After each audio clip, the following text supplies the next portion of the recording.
जय श्री राम आए हैं भाई। हाँ जी, जय श्री राम। बताएं क्या करना चाहते हेलो हैं। सर। आवाज आ रही हाँ है? जी, बिल्कुल आ रही है। सर मैं कुछ बोलिए, क्वेश्चंस पूछना चाहता था आपसे। पूछ लीजिए भाई। शायद आपको सर पता नहीं होगा, कल एक मूवी आने वाली है स्वतंत्र वीर सावरकर नाम से। क्या मैं बात कर चाहूंगा कि रहे आप हैं आप। उसका रिव्यू करें। Hello sir. बताइए। मैं आपने सर, आप उनको वीर सावरकर के बारे में क्या आपने सोचते हैं सर? आपने उनको वीर कहा क्या। नहीं नहीं, मूवी का नाम है स्वतंत्र वीर सावरकर। स्वतंत्र वीर सावरकर। मूवी तो का मूवी नाम है, वाले ने कल मतलब रिलीज होने वाली है। उनको वीर बना दिया। नहीं, मूवी का अब तो मूवी बनेगी तो दिखाने उनको ग्लोरीफाई तो करना पड़ेगा ना वो। अरे तो ग्लोरीफाई कुछ भी किया जाएगा, लेकिन आपने उनका नाम ही वीर बता दिया। कौन थे वैसे ये, कौन था ये व्यक्ति। एक फ्रीडम फाइटर थे। क्या कहा आपने, फ्रीडम फाइटर। किस तरह के फ्रीडम फाइटर फ्रीडम, थे, इनका योगदान आप कुछ बताएंगे। जितना मैं जानता हूँ आपको बताता हूँ। मैंने सुना था कि मैंने पढ़ा है कि वो उन्होंने एक फर्स्ट इंडिपेंडेंस डे पर एक बुक लिखी थी जिसने सबको इंस्पायर किया था। और वो कास्ट में तो मानते ही नहीं थे। वो तो उन्होंने एक मंदिर भी बनाया था जहाँ पर सब तरह के कास्ट वाले लोग आ सकते हैं। तो ये तो अच्छा ही हुआ ना सर, ये तो अच्छा इंसान ही थे वो, कि कास्ट के अगेंस्ट थे, कास्टिज्म के अगेंस्ट थे। अच्छा, कास्टिज्म के वैसे कौन से वर्ण के थे वो। सर वो तो ब्राह्मण ही थे। ब्राह्मण थे। विनायक दामोदर सावरकर तो ब्राह्मण ही थे। अच्छा, ब्राह्मण थे। तो एक पर फिर वो ब्राह्मण थे। कास्ट में नहीं मानते थे। अच्छा, कास्टिज्म जातिवाद मानते भी नहीं थे, लेकिन वो ब्राह्मण थे। अच्छा जी। फिर तो उन्होंने कुछ काम किया होगा ना, भारत का जो मूल कल्चर है बुद्धिज्म के लिए कुछ तो काम किया होगा उन्होंने। क्या बुद्धिज्म किया के था लिए नहीं, उन्होंने। पर उन्होंने हिंदुइज्म के लिए तो काम किया। हिंदुइज्म नाम का तो कोई धर्म ही नहीं है, तो उसके लिए क्या काम किया होगा उन्होंने फिर।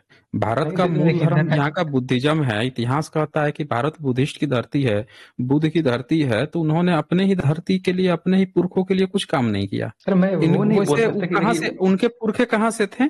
सर ये तो मुझे नहीं पता, बट मैं बता रहा था कि उनका रोल क्या था इंडिपेंडेंस में। कुछ कंट्रोवर्शियल हम्म। कैरेक्टर है, मैं कुछ क्वेश्चन भी करने आया था। अच्छा, मतलब आपको उनके बारे में नहीं आइडिया है, सावरकर के बारे में। मुझे लगता है कि वो ब्लैक ग्रे ग्रे कैरेक्टर के थे। मतलब कुछ अच्छाई भी थी, कुछ बुराई भी थी, जितना मैंने जाना है। क्या अच्छाई थी क्या बुराई थी, जरा बता दीजिए हम लोगों को। अच्छाई तो देखिए सर, वही उन्होंने इतने कठिन समय में जेल में बिताया। और उन्हें क्या है कि जोतना पड़ता था, तेल निकाला जाता था काफी। और सर उन्होंने ये फ्रीडम फाइटिंग में भी साथ दिया था। और तो मैं कास्टिज्म के बारे में तो मैंने बता ही दिया आपको कि वो कास्ट सिस्टम में नहीं अच्छा। मानते थे, इक्वालिटी अच्छा में तो बिलीव उनको करते थे। तेल, अच्छा जहाँ पे कहाँ पे उनका तेल निकालने के लिए उनको डाला गया था। जेल में, वो जो अंग्रेज लोग करवाते थे उनसे। अच्छा, अंग्रेज लोग उनको काला जेल पानी में का डाल जेल। दिए थे। अच्छा, काला पानी का फिर क्या हुआ था वहां पे। फिर सर उन्हें मर्सी पिटीशन दिया था तो वो बाहर निकले थे। मर्सी पिटीशन मतलब। मतलब वही जो एक एप्लीकेशन होता है जो जेल से छूटने के लिए दिया जाता है, जैसे नेहरू के पिताजी ने दिया था, वैसे ही इनका भी। नेहरू के पिताजी ने, नहीं समझा मैं, नेहरू के पिताजी का यहाँ क्या मतलब है। नहीं, नेहरू मैंने यही उनको भी पढ़ा है कि काला नेहरू पानी की जी सजा के। हुई थी क्या। उनकी भी काला पानी की सजा हुई थी क्या। नहीं, पर मर्सी पिटीशन तो उनके साइड से भी लिखा गया था ना। नहीं, मर्सी पिटीशन हम समझ नहीं पा रहे हैं, इस बात को नहीं समझ पा रहे हैं कि एक आदमी चोर है तो दूसरा चोर कैसे सही हो जाएगा। आप जो नहीं, कह मैं रहे ऐसा हैं, नहीं आप कह रहा पता है कि। क्या कह रहे हैं कि वो जो है एक व्यक्ति, वो जो है वो बेकार है, और फिर कह रहे हैं कि ये वाला बेकार है इसीलिए ये अच्छा है। हमें समझ में नहीं आ रहा है, आपकी बात हमें नहीं समझ में रही। हम यहाँ पे नेहरू की बात ही नहीं की है कभी।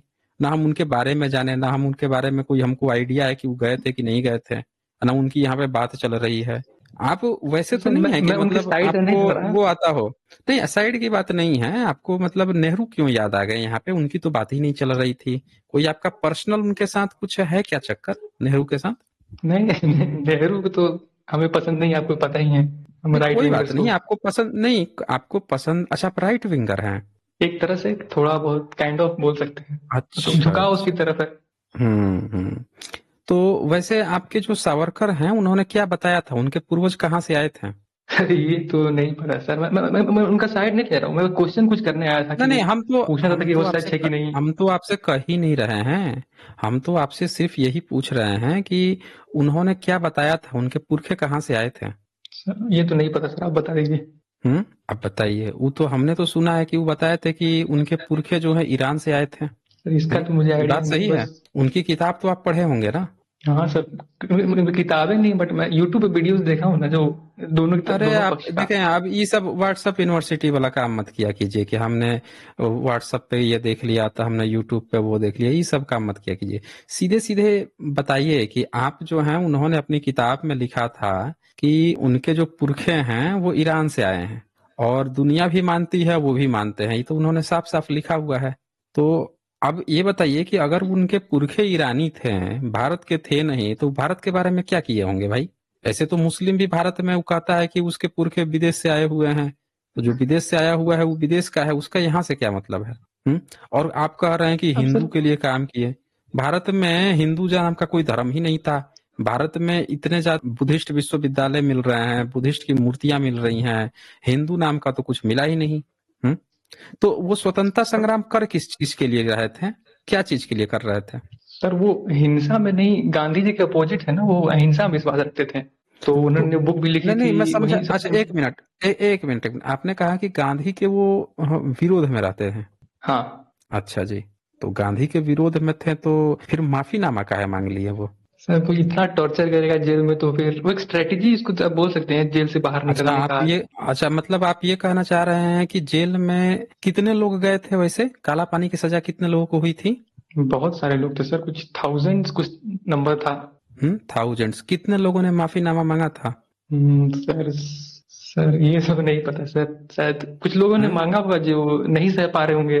नहीं नहीं, ये तो हमको समझ में नहीं आ पा रहा ना। स्वतंत्रता सेनानी होने के लिए सहना ना सहना क्या होता है भाई? लोग तो फांसी पे चढ़ गए हैं। भगत सिंह को जरूरत पड़ी तो उन्होंने तो फांसी पर चढ़ गए थे वो। भगत सिंह को जरूरत पड़ी तो फांसी पे चढ़ गए। तो इनको माफी जब हजारों लोगों को हुआ था, हजारों लोग वहां गए थे, अब माफीनामा सिर्फ ये और इनके भाई मांगे थे, तीन मांगे थे, तीनों ब्राह्मण थे, जिसमें से दो भाई यही थे। तो ये कौन सा स्वतंत्रता सेनानी हुए भाई? जब आपने माफी मांग लिया, आप जब सरकारी गवाह। अच्छा, वहां माफी मांगने के बाद से इनको कुछ पेंशन वेंशन भी मिलता था क्या? सर ये तो आप मजाक बना रहे हो। ये वो साठ हम्म रुपए पेंशन वाली बात तो मैं अच्छे से नहीं जानता पूरी तरीके से, लेकिन सुना है मैंने ये। हाँ, आपने सुना है ना 60 रुपए पेंशन? अच्छा, उस समय का 60 रुपए पेंशन आज के हिसाब से कितना हुआ? 3 लाख के आसपास 3 लाख के कुछ। आसपास। बताइए, आज अच्छे पढ़े लिखे पीएचडी किए हुए बंदों को 3 लाख सैलरी नहीं मिलती है। 50-50 हजार पर बच्चे खट रहे हैं पीएचडी कर करके। और 3 लाख कोई बंदा जो है जेल में जाने के बाद से उल्टे, अरे महाराज आप जेल में आए हैं, लीजिए 3 लाख रुपया और आप घर में सकुशल रहिए। भगत सिंह को तो फांसी पे चढ़ा दी गई थी भाई। ई कौन 3 लाख रुपए उस समय के हिसाब से उनको नवाज रहा था? कौन सा ऐसा काम किए थे भाई कि अंग्रेज उनको 3 लाख रुपए आज के हिसाब से पैसा दे रहा था? पर सर मूवी में तो ये बोलिए। नहीं दिखाया जाएगा ना, वो तो मैं इसलिए तो बोल रहा था कि आप मूवी का रिव्यू नहीं, करे कर। मूवी में नहीं दिखाया जाएगा, लेकिन आप राइट विंगर है ना। आप तो बताएंगे ना भाई, आप तो बताएंगे। सर ये तो पेंशन वाली बात में मैं कैसे बताऊं, मैं पूरा अच्छे से जानता नहीं इसको। अच्छा, आप अच्छे से नहीं जानते हैं, फिर क्या जानते हैं आप? मैं कुछ पूछना चाहता था कि उनके बारे में कुछ क्वेश्चन में आपका जानना चाहता था कि आप क्या सोचते हैं उनके बारे में, ताकि मैं भी उनसे पूरी तरीके से एग्री नहीं करता हूँ। अच्छा, बट आप मैं पूरी तरह से एग्री नहीं कल करते हैं? नहीं, कल उनको ग्लोरीफाई किया जाएगा बहुत ज्यादा, तो मैं आपको बता रहा था इस महीने तो पूरा सावरकर पर ही चर्चा चला है। न्यूज हम्म चैनल में भी वही, फिल्म एक्टर भी वही देखें, कर जो रहे हैं। भारत के लिए, भारत की मूल सभ्यता के लिए जिसने कोई काम नहीं किया हो, हमारे लिए वो कोई भारत का महापुरुष हो ही नहीं सकता है। जिसने भी भारत के लिए, ठीक है, कुछ नहीं किया, और जिसने फर्जी की काल्पनिक चीज है, फर्जी का हिंदुत्व खड़ा किया, उसकी हम क्यों बात करेंगे? भारत में हम जानते हैं कि हमारे इतिहास में जो व्यक्ति अपनी किताब में लिखता है कि उसके पुरखे जो हैं ईरान से आए हुए हैं, जो अपने को बता रहा है कि वो विदेशी है, खुद ही जो बता रहा है विदेशी है, तो हम उसके, जो खुद विदेशी है, फिर दूसरे विदेशी से नफरत, उसके चक्कर में हम क्यों पड़े? हमारे जबकि पुरखे यहाँ के हैं, हमारी अपनी यहाँ सभ्यताएं हैं, सब चीज है, तो हम उसकी बात क्यों करेंगे भाई? हम्म नहीं नहीं, मतलब क्यों देखिए करेंगे आप, बोलिए? आपको सच्चाई पता, लेकिन बाकियों को तो नहीं पता है। मतलब आप देखिए, उनको शायद भारत बताइए। रत्न भी दे दिया जाएगा, पूरा ग्लोरीफाई कर दिया जाएगा। अब मूवीज में भी पूरा वही छाए हुए हैं। अब ये देखिए, आपके सावरकर की किताब खोलता हूं मैं। वो बंदा जो है, उनकी एक किताब है, आप जो बोल रहे हैं ये किताब है इनकी। हिंदू नाम की उत्पत्ति बता रहा है वो। बंदे को बतानी है कि वो हिंदू कैसे हैं भाई लोग, तो हिंदू नाम की उत्पत्ति बता रहा। और क्या बोलता है, अभी इतना ऐतिहासिक अनुसंधान नहीं हुआ है कि यह निश्चित रूप से बताया जा सके कि पहले पहल आर्य लोग सिंधु नदी के किनारे कब आकर बसे। मतलब वो इस बात पे तो एग्री है कि आके बसे हैं, इस बात पे एग्री नहीं है कि कितने साल पहले आके बसे और कब उन्होंने वहां अपना अग्निहोत्र स्थापित किया, यानी कब वहां पे आके और यज्ञ हवन करने लगे। तो आपके जो सावरकर हैं वो तो खुद अपने को विदेशी बता रहे हैं ना, कि अपने को आर्य बता रहे हैं, कि सिंधु घाटी पे अभी हम नहीं जान पाए हैं कितना साल पहले आए, लेकिन ये कंफर्म है कि आके यहाँ बसे हैं। परंतु यह निश्चित है कि प्राचीन मिस्रवासी और बेबीलन वालों की जिस सभ्यता का संसार में इतना नाम हुआ, उस सभ्यता का जब पता भी नहीं था, तभी पवित्र सिंधु सलील की कलकल ध्वनि के साथ यज्ञ धूम की सुगंध भी प्रवाहित हुआ करती थी, और तट प्रदेश वेद घोष से गुजा करता था, जिससे आर्यों के अंतःकरणों में आध्यात्मिक ज्योति प्रज्वलित रहा करती थी। बताइए, ये जो है बता रहे हैं कि दुनिया जब विकसित नहीं हुई थी तभी यहाँ पे आके भारत में ये बस गए थे, वेद ध्वनि गूंज रहे थे। और ये देखिए, ये लोग ऐसे थे इसीलिए एक महान और अस्थाई संस्कृति की नींव डालने में समर्थ हो सके। अब बता रहा है कि इनके आर्य बड़े वीर थे, सत्ता वाले थे, इसीलिए भारत में आके संस्कृति में नींव डाल दी, नहीं तो भारत में तो संस्कृति ही नहीं थी। अपने और पड़ोसियों से, खासकर ईरानियों से जिस समय इनका संबंध टूट चुका था, उस समय ये सातों सिंधु सप्त सिंधु में फैल चुके थे। बताइए, ईरान से संबंध टूट गया, यानी ईरान से आके और भारत के सप्त सिंधु में आके बस गए।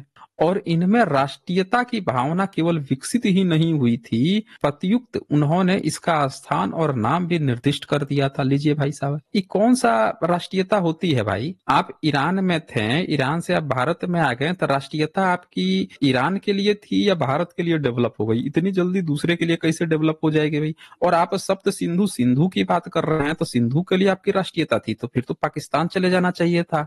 पाकिस्तान में तो लोग चले गए ना, पाकिस्तान ले गया उन जगहों को, फिर तो वहां चले जाना चाहिए था जब उसकी राष्ट्रीयता थी। तो देखें और क्या लिखता है, ऋग्वेद का नाम ले रहा है, वैदिक भारतवर्ष का नाम था, पूरे ऋग्वेद में कहीं भारत नाम नहीं है। और ये सातों नदियां उनके लिए, यहाँ से आर्य जब और आगे बढ़े, कहानी सुना रहा है कि ईरान से आए, जो आज का पाकिस्तान है वहां बसे, वहां से आर्य जब आगे बढ़े, यानी अब भारत में आ रहे हैं, तब उन्हें ऐसी ही परमोपकारिणी नदियां अनेक मिली, परंतु सप्त सिंधुओं पर उनकी श्रद्धा और भक्ति कम नहीं हुई। देखिए, इतनी उस पर श्रद्धा थी कि उसको काट के दे दिए मुस्लिमों को कि ले जा भाई तू, इनको ले जा भाई, तू रख ले। हैं, कहानी सुनिए इनकी। और कम होती भी कैसे, जब इन्हीं सप्त सिंधुओं ने उन्हें एक राष्ट्र बनाया और उन्हें वह नाम दिया था जिसके द्वारा वे अपने राष्ट्रीय और सांस्कृतिक एकता को प्रकट करते थे। आज की प्रत्येक हिंदू, चाहे वो कहीं का हो, कृतज्ञता के साथ सब सिंधु का स्मरण करता है। तो ये तो अपने को बता रहे हैं कि ईरानी हैं, उधर से आए हैं, यहाँ पे आके बसे हैं, और फिर ये अपनी कहानी सिंधु हिंदू वाला अपनी कहानी यहाँ गढ़ना शुरू कर दी है। आसपास के राष्ट्र ये कहते हैं, संस्कृत का स्व भारतीय में ह हो जाता है। देखिए कहानी शुरू कर दी है, हरहती केसरी। ये गप्पे किसको सुना रहे हैं? सबको पता है कि सिंधु नदी का नाम आज भी सिंधु ही है। भविष्य पुराण में जहां मलेच्छ भाषाओं को संस्कृत की शाखाएं कहा गया है, देख लीजिए, कहानी इनकी गपोड़ना कमी नहीं हो रहा है। ईरानी वैदिक आर्यों को हिंदू नाम से जानते थे। भाई, ईरान से ये आए, इनके पुरखे आए, ये हिंदू नाम से जानते थे, तो भारत को काहे हिंदू कह रहे हो भाई? अरे तुम ईरानी हो तो तुम हिंदू कैसे हो गए? मतलब यहाँ के लोग फिर कैसे हिंदू हो गए? अपना अपनी शब्दावली अपने आप साफ साफ देख लीजिए भाई। यहाँ सावरकर जो है खुद लिख दिए हैं कि ईरानी वैदिक आर्यों को हिंदू नाम से जानते थे। अब बताइए, ईरानी जो है हम लोगों का नामकरण करेगा, ईरानी वैदिक आर्यों को, वैदिक आर्यों को ईरानी नामकरण किया है। ये बता रहे हैं कि ईरानी नामकरण किया है, वैदिक आर्यों को हिंदू नाम से जानते थे। यह एक बात हुई। दूसरी बात यह कि किसी विदेशी और अज्ञात जाति को हम उसी नाम से जानते हैं जो नाम उसका उन लोगों में लिया जाता है। लीजिए कहानी इनकी। विदेशी अठन्नी चवन्नी कह के चला जाएगा, हम अपना नाम अठन्नी चवन्नी कह के घूमेंगे, हमारा अपना कोई माई बाप नहीं है। ईरानी नाम दे दिया, इनको लेके घूम रहे हैं ईरानी नाम। कहानी बनाने में गजब आदमी है भाई। जिन लोगों ने उस जाति का परिचय मिलता है, हम दो बातें यह कह सकते हैं कि दूर दूर राष्ट्र भी ईरानियों के समान हमारे देश और जाति को हिंदू कहते थे। लो भाई, वो लोग हिंदू कह दिए हैं, तब से ही गमछा ओढ़ के हिंदू बने घूम रहे हैं। अपना कोई माई बाप नहीं था नामकरण करने वाला है, पड़ोसी देश आके इनको नाम दे दे, या अठन्नी चवन्नी कुछ भी लेके घूम रहे हैं ये। तो यहाँ तो ये साफ साफ कह रहे हैं ना भाई। और देखिए कहानी इसकी, फेक न्यूज। वैदिक संस्कृत से ज्यो ज्यो प्राकृत भाषाएं उत्पन्न होने लगी, ये पक्का पांचवी फेल रहा होगा। कह रहा है वैदिक संस्कृत से ज्यो ज्यो प्राकृत। इस बंदे को यही नहीं पता है कि प्राकृत कहते हैं जो प्रकृति से उत्पन्न हुआ, और उसको जब संस्कारित करते हैं तब संस्कृत कहते हैं। ये बंदा कह रहा है वैदिक संस्कृत से प्राकृत उत्पन्न हुई। तो व्हाट्सएप तो उस समय था नहीं, लेकिन फिर भी ऐसे छात्र कैसे पैदा हो जाते थे भाई? हैं? ये तो पूरी व्हाट्सएप की दुकान है, ये 100 का खेल खेल रहा है यहाँ पे। हम्म। और देखिए क्या कह रहा है, थोड़ी और शेयर करेंगे क्षेत्रों का, तो ये तो पूरा का पूरा ये कहानी गढ़ते जा रहा है। जातियां अलग अलग रहती हैं। ये तो जातिवाद मानने वाला है। आप तो कह रहे हैं कि वो जाति ही नहीं मानते, ये तो बार बार जाति की ही बात कर रहा है भाई। महानदियों के नाम हैं तो ये हैं वो हैं, हिंदू हिंदू किए पड़ा हुआ है, तो पूरा का पूरा वही है भाई। इसमें अब क्या बचा क्या यहाँ पे? सिंधु या हिंदू नाम अब सर पहले मैं से नामों में दब गया। हाँ बोलिए।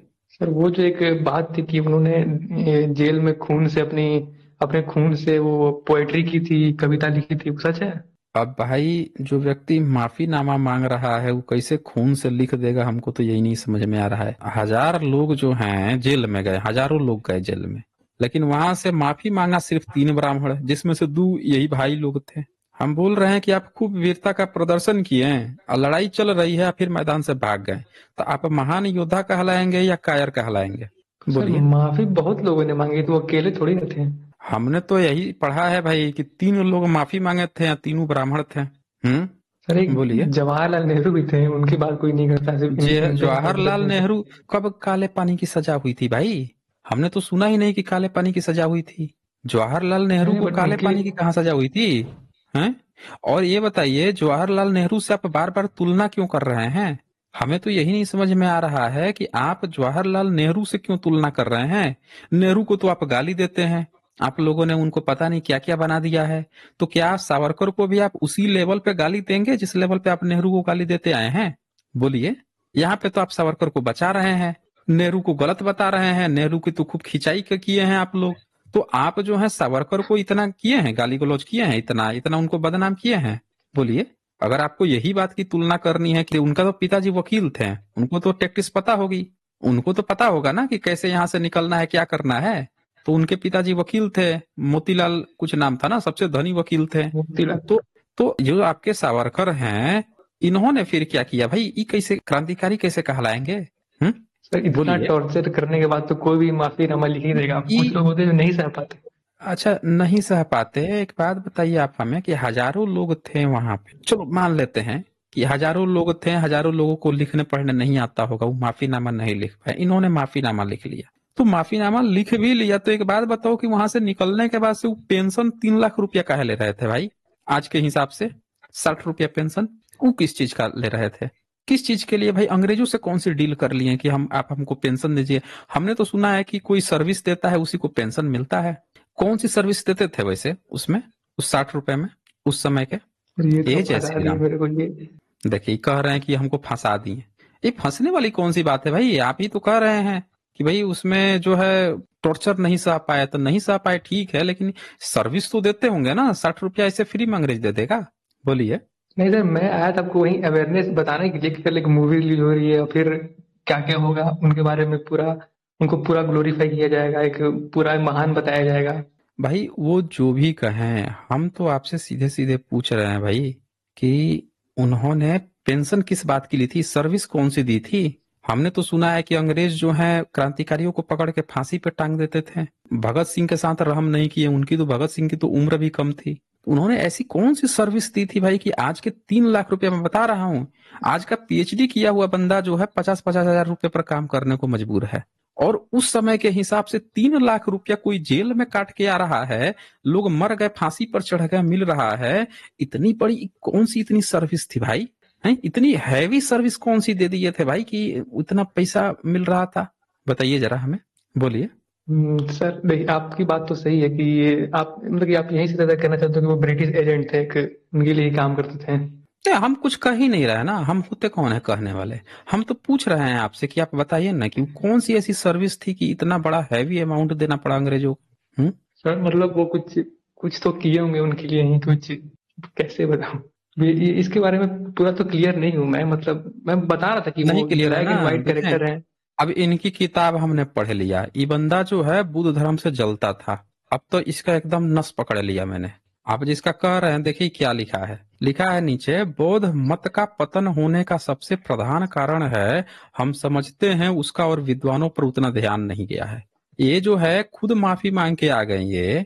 पेंशन ले रहे हैं, आप बौद्ध मत समझा रहा है क्यों नष्ट हुआ है। क्या लिखता है, जितना जाना चाहिए। यहाँ विस्तार के साथ इस विषय की मीमांसा नहीं की जा सकती, संक्षेप में बताता है। हिंदू मौत बौद्ध मत का बहिष्कार करने के लिए जो तैयार हो गए, कह रहा है कि हिंदू जो हैं, हिंदू ही खुद बौद्ध मत का बहिष्कार करने को तैयार हो गए। इसका कारण क्या, केवल दार्शनिक मतभेद ही था? केवल दार्शनिक मतभेद ही ऐसा हुआ हो यह संभव नहीं है। ये खुद कह रहा है कि जितने यहाँ के हिंदू बने घूम रहे हैं, ये सब खुद बुद्ध मौत का विरोध किए हैं। और क्या कहता है, तो क्या बौद्धों के विहारों में पीछे से जो अनाचार और व्यभिचार होने लगा उससे ऐसा हुआ? अब बताइए, कह रहा है कि बौद्धों के विहार में पीछे से अनाचार और व्यभिचार। भाई, बौद्ध विहार में अनाचार व्यभिचार कहाँ होता है? अनाचार व्यभिचार तो जो दासी प्रथा रखता था। अभी जितने बाबा जो हैं पहुंचते हैं जेल में, जो भीतर जो हैं लड़कियों के साथ यौन शोषण करते हैं। ये जब सोमनाथ मंदिर लूटने आया था, तब जो कहानी यदुनाथ सरकार लिखते हैं, जो इतिहासकार लोग लिखते हैं कि भीतर जो है इतनी इतनी नर्तकियां थी, नाच गाने चल रहे थे, ये सब पकड़ा था, देवदासिया जो रखते थे। तो ये उल्टे बुद्ध धर्म में बता रहा है पीछे से अनाचार चल रहा है, व्यभिचार चल रहा है। बुद्धिज्म में तो अलाउ ही नहीं है। महिला का अलग संघ होता है। आपके ब्राह्मणिज्म में है कि जहाँ पे पंडा पुजारी रहेगा तो देवता से शादी करके लड़कियां रखते हो। बुद्धिज्म में मॉन्क रहती हैं, और उनकी हेड भी मॉन्क रहेगी, महिला रहेगी। वो दोनों आपस में कनेक्शन नहीं हो सकता। अगर किसी महिला को जाना भी है किसी पुरुष के यहाँ, उसके हॉस्टल में भी मिलने जाना है। इत सिंह लिख के गया है नालंदा में, क्या नियम था कि अगर कोई महिला हॉस्टल में आती है तो उसको बकायदे मेंशन करना होगा, रजिस्ट्री करनी पड़ती थी, टाइम बताना पड़ता था कि इतने टाइम तक रहेंगे।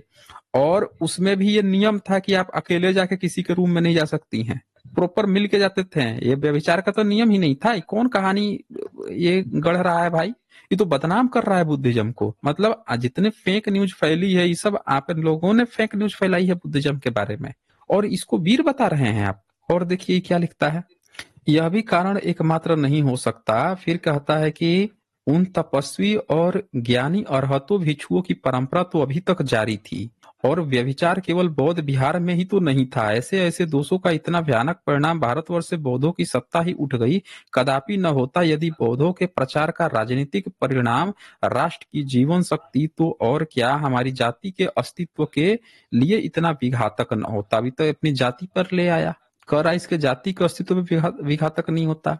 यानी कि जैसे इसने माफीनामा लिखी है, ऐसे ही ये लोग अकबर को जिस तरह से इन्होंने बनाए हैं। देखें, इसने ये नहीं बताया, भविष्य पुराण का उदाहरण दिया, ये नहीं बताया कि भविष्य पुराण में अकबर को ब्राह्मण भाई बना के बैठा था, अल्लाह उपनिषद लिखा था, ये तो बात नहीं बताया इसने। अपनी कहानी तो सारी छुपा ले गया। अब बौद्ध कैसे खत्म हुए हम लोग को कहानी बता रहा है। तो ये साफ साफ आप देख सकते हैं। पर जैसा शोकप्रिय नाटक सा हुआ, साक्य सिंह के जीवन की एक घटना जितनी उच्चता और विभक्त का काम कर देगी, क्या करेगी देख लीजिए। तो कहानी सुना रहा है ये। बुद्ध पर कोई असर नहीं हुआ, मालूम हुआ, ये हुआ वो हुआ, बुद्ध भगवान को खबर मिली, ये हुई वो हुई। ये फर्जी की कहानी सुना रहा है, इतने बौद्धों को बदनाम कर दिया है। अपना तो बताया नहीं कि इसके राजाओं ने क्या किया था, विदेशियों से क्या लड़ा क्या नहीं किया। तो ये व्यक्ति जो है, इसका मैंने देख लिया, ये बुद्ध का भी विरोधी है। ये आप नया एक धर्म खड़ा करना चाह रहा था, हिंदुत्व। ये अपने को बताया कि हम ईरानी के हैं, लेकिन ईरान का रहता तो अब वैदिक बता रहा था, तो वैदिक धर्म खड़ा करता ना। हिंदू धर्म का है नया धर्म खड़ा किया? बताइए जय श्री राम। ये हिंदू नाम का है लेके आया भाई? पहले कह रहा था आर्य, आर्य धर्म खड़ा कर लेता। सर अगर ऐसा होता तो फिर अम्बेडकर जी उनके साथ आते क्यों? वो तो उनके अच्छे दोस्त थे, उनके साथ भी कुछ कौन काम करते बोल थे दिया, वो। कौन बोल दिया कि उनके साथ आए थे? बाबा साहब ने तो तो उनकी कार्तिक अच्छे से खिंचाई की हुई है। सावरकर की तो अच्छे से खिंचाई की है ना, उसकी तो बैंड कार्तिक बजाई है उन्होंने। हिंदुत्व को तो उन्होंने कह दिया है कि हिंदुत्व की जितनी जो है रोटी बेटी संबंध से नहीं होगा, इनकी किताबें जो है इनको हटाने की जरूरत है, इसी से ही सबको रस पानी मिलता है। उन्होंने तो बारूद से उड़ाने की बात कही है। हम्म। और ये तो उसका परिपोषक है, ठीक उल्टा है। आप कैसे कह रहे हैं भाई कि उनके साथ काम करते थे? हम्म। ये मैंने सुना है, मतलब यही सब मैंने देखा आपने था। सुना है? आप बहुत कहानी सुने हैं, पढ़े नहीं हैं। चले यहाँ से, आपके सामने मैंने किताब यहाँ से खोल दिया है। बाबा साहब ने उसकी खटिया खड़ी कर दी थी।